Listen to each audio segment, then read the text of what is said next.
Hello दोस्तों, आज हम इस वीडियो में बात करेंगे भारतीय मिट्टी के प्रकार और उनकी विशेषताओं के बारे में, जो किसी भी एग्जाम के दृष्टिकोण से बहुत ही महत्वपूर्ण टॉपिक है। दोस्तों, भारतीय मिट्टी कुल 6 प्रकार की होती है। इसमें सबसे पहले हम बात करेंगे पर्वतीय मिट्टी के बारे में। ये भूरे रंग की होती है और इसकी उर्वरक क्षमता अन्य मिट्टियों की तुलना में अधिक होती है। यह मिट्टी चाय, चावल और सूखे मेवों के उत्पादन के लिए उपयुक्त होती है। दोस्तों, हिमालय के ऊंचे भागों में आग्नेय चट्टानों से निर्मित मिट्टियां पाई जाती हैं। नेक्स्ट हम बात करते हैं जलोढ़ मिट्टी। ये नदियों द्वारा लाई गई मिट्टी होती है और इसकी उर्वरक क्षमता अधिक होती है। इस मिट्टी में चूना, पोटास और फास्फोरस अधिक मात्रा में पाई जाती है। गेहूं, चावल, गन्ना व तिलहन उत्पादन के लिए ये मिट्टी सबसे उपयुक्त मिट्टी होती है। दोस्तों, इसमें पुरानी मिट्टी को बागर और नई मिट्टी को खादर बोला जाता है। खादर मिट्टी बागर मिट्टी से ज्यादा उर्वरक होती है। इस मिट्टी में नाइट्रोजन व जैविक पदार्थ कम होते हैं। नेक्स्ट हम बात करते हैं काली मिट्टी। इस मिट्टी का निर्माण लावा युक्त पदार्थों से हुआ है।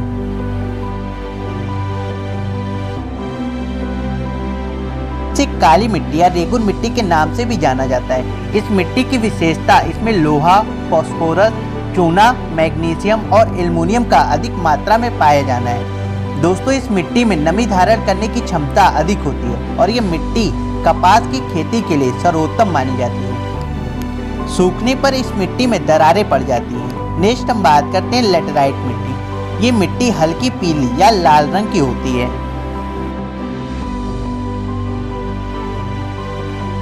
इस मिट्टी में कंकड़ और पत्थर के टुकड़े अधिक मात्रा में पाए जाते हैं और ये मिट्टी कम उपजाऊ होती है। दोस्तों, लेटराइट मिट्टी मोटे अनाज के लिए सबसे उपयुक्त होती है और ये मिट्टी चाय, रबड़, काजू, कहवा और गन्ने की खेती के लिए उपयुक्त होती है। लेटराइट मिट्टी दक्षिण के पठार व पहाड़ियों पर अधिक मात्रा में पाई जाती है और इस मिट्टी में एल्युमिनियम, आयरन ऑक्साइड व मैग्नीशियम की बहुलता होती है। दोस्तों, मध्य प्रदेश के पूर्वी घाट, मालाबार तट, असम और उड़ीसा के महाराष्ट्र में ये अत्यधिक मात्रा में पाई जाती है। लाल मिट्टी। ये मिट्टी कम उपजाऊ होती है और इस मिट्टी में फास्फोरस, जीवाश्म और नाइट्रोजन की कमी होती है।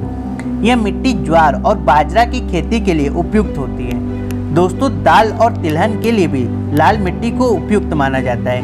लाल मिट्टी विशेषकर तमिलनाडु में ज्यादा मात्रा में पाई जाती है और ये मिट्टी उष्णकटिबंधीय होती है और ताप्ती नदी की सीमा पर अधिक पाई जाती है। लाल मिट्टी का निर्माण सैलों के टूटने से अधिक होता है।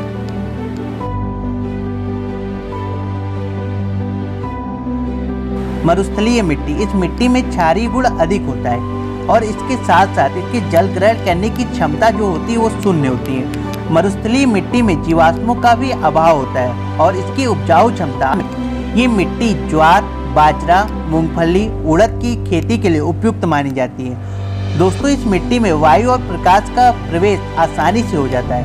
अधिक वर्षा वाले भागों में मिट्टी का अपरदन तेजी से होता है।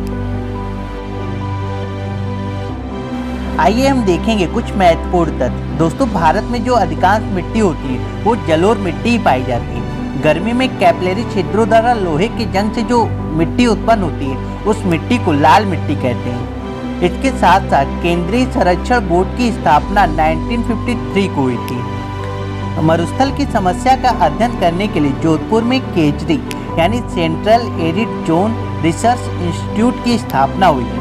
दोस्तों, लाल मिट्टी में सिलिका और आयरन की बहुलता सबसे अधिक होती है। तो दोस्तों, ये थी भारतीय मिट्टी से संबंधित कुछ महत्वपूर्ण जानकारियाँ। वीडियो आपको कैसी लगी कमेंट बॉक्स में बताना ना भूलें। वीडियो देखने के लिए आपका धन्यवाद। मिलते हैं नेक्स्ट वीडियो में।